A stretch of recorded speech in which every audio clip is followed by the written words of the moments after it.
खुलुमबाय स्टुडिअ दं आं किलिकां ब्रह्म खुंगा थामथि रंजालि आगु बैसागु फोरबो फालिथाय 2024 रुनिकाटा फरायसा गौथुम लोगोसे IQSC literary and cultural cell and alumni association Runikata कलेजनि जथाय बानजायनायाव दिनै चिरां जिल्लानि सिङाव थानाय रुनिकाटा फरायसालिमानि लांगोनायाव खुंगा थामथि रंजालि आगु बैसागु फोरबो फालिथायखौ गाजा गोमजायै खुंफुंलाङो।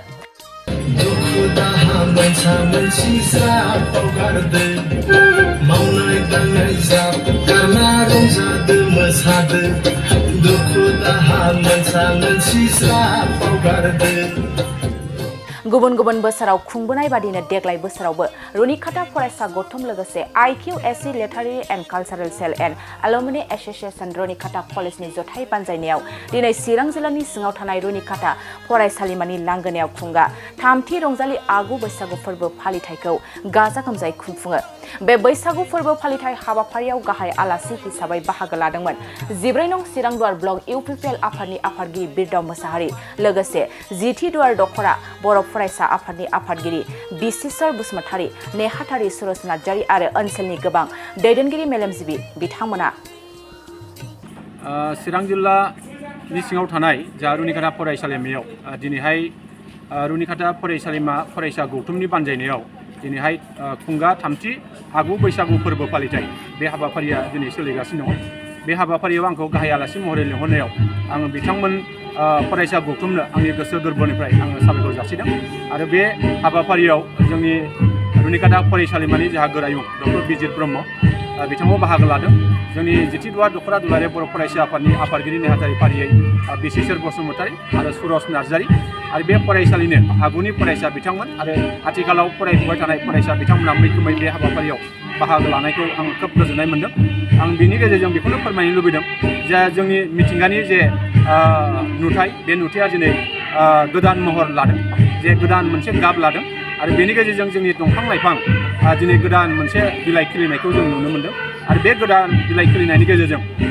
जोंनि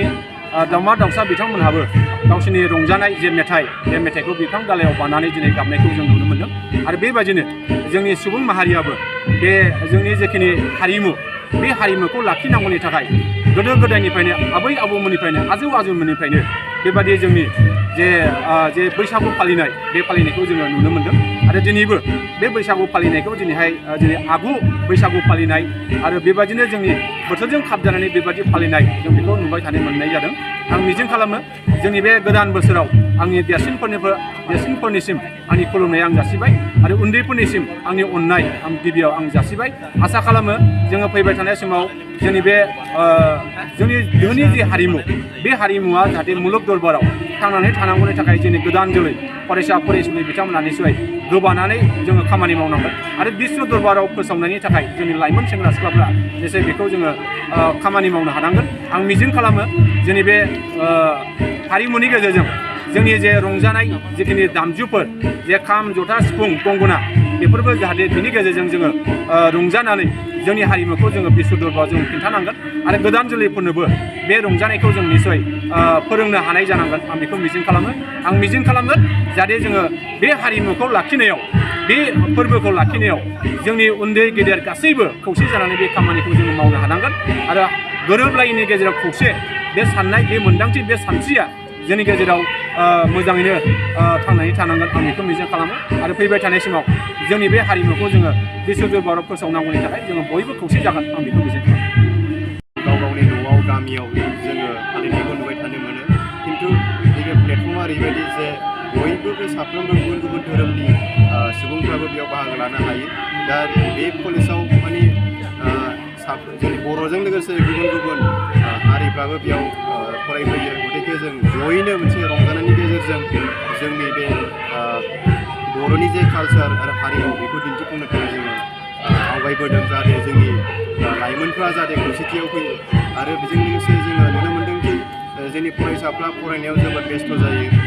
बिथांमोननो दिनै फरायनो थाखाय माखासे पजिटिभ स्पिरिटफोरखौ नांगौ। दिनै रंजानायानो मोनसे जोंनि पजिटिभ स्पिरिट जेरै जोङो दा मिथिंगाखौ नायोब्ला जोङो रोदोमखांनाय बिलाइफोरखौ खिलिखांनाय बिलाइफोरखौ जों नुनो मोनो। थिग बेबायदिनो जोंनि फरायनायावबो जोङो एखम्बानि समाव जोङो डिमटिभेटेड जानायखौ जों नुनो मोनो। जाहाथे नैबेनि रंजानायनि गेजेरजों जाहाथे बिथांमोनाबो जाहाथे गावसिनि फरायनायनि थांखियावबो जाहाथे बिसोरो बांसिन थुलुंगाखांनायखौ जोङो नुनो मोन्दों जाहाथे जोंनि मेन थांखिया बेनो जे जाहाथे बिथांमोना बिदिनो गावनि फरायनायजों लोगोसे बिदि गावनि हारिमुखौ फोथांनायाव हारिमुखौ गोजौआव दिखोलांनायाव जाहाथे बिथांमोनाबो जाहाथे बिहोमा होगोन आरो जों बिथा खालामदों जे जोंनि साफ्रोमबो जोंनि फरायसा फरायसुलिफोरजों लोगोसे जोंनि बेयाव ओनसोलाव थानाय गुबुन गुबुन गामिफोरखौबो जों इनभाइट खालामदों बिथांमोनाबो बे बादायलायनाय मोसानाय बादायलायनायावबो बाहागो लाफैदों आरो जोंनि साफ्रोमबो फोरोंगिरि बिथांमोनाबो बे दिनैनि बे फोरबोआव बाहागो लानानै बिथांमोनाबो रंजाखांदों आङो आसा खालामो जाहाथे जोंनि बे कलेजाव नैबे रुनिकाटा कलेजाव मोनसे बेफोरबायदिनो प्लेटफर्मनि गेजेरजों जों जाहाथे जोङो जोंनि बे हारिमुखौ दिन्थिफुंनायाव जोंनि बे फोरबो रंजालि बैसागु एबा एडभान्स बैसागु जों फालिनायाव जाहाथे जों बयबो बाहागो लानानै जों रंजालायनो हायो आरो जोंनि खौसेथिखौ जों देखायनो हायो आरो जोंनि हारिमुखौ जोङो दिन्थिफुंनो हायो दिनैहाय जे जों